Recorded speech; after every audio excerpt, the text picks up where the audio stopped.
केंद्रीय गृह मंत्री अमित शाह एक दिवसीय महाराष्ट्र दौरे पर थे। इस दौरान उन्होंने अहिल्यानगर में डॉक्टर विठ्ठलराव वीके पाटिल सहकारी चीनी कारखाने की विस्तारित क्षमता का लोकार्पण किया।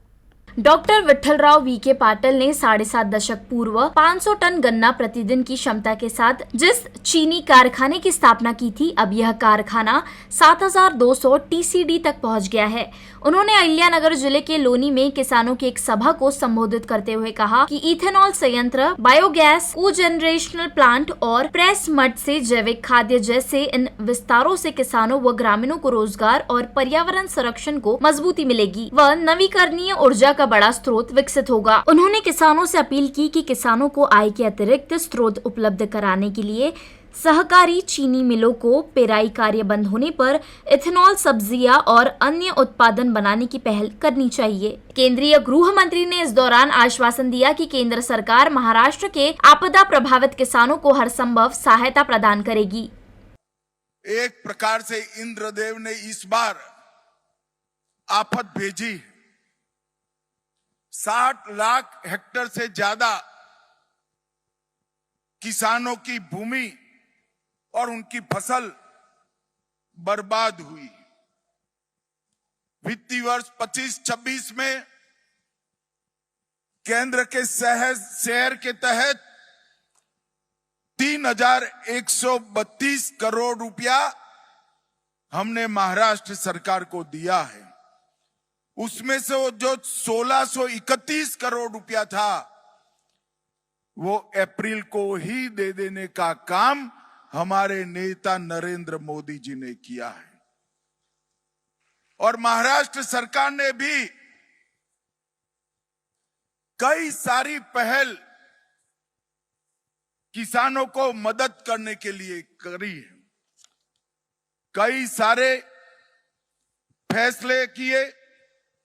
2215 करोड़ का राहत पैकेज दिया, जिससे 31 लाख से ज्यादा किसानों को मदद मिलेगी। 10,000 रुपया नकद और 35 किलो खाद्यान्न देने का भी महाराष्ट्र सरकार ने इनिशिएटिव लिया है।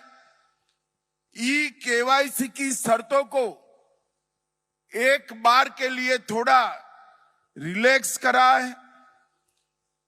शॉर्ट टर्म फाइनेंस के ऋण को वसूली पर रोक लगाई।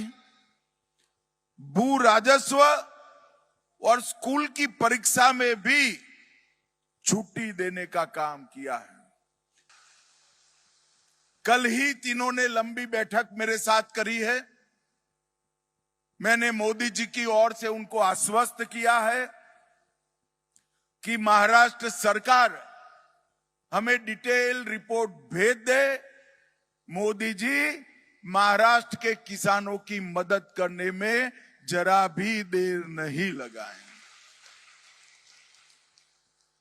और मित्रों, ये सब इसलिए हुआ है कि किसानों की चिंता करने वाली एक सरकार महाराष्ट्र के लोगों ने चुनकर लाई है।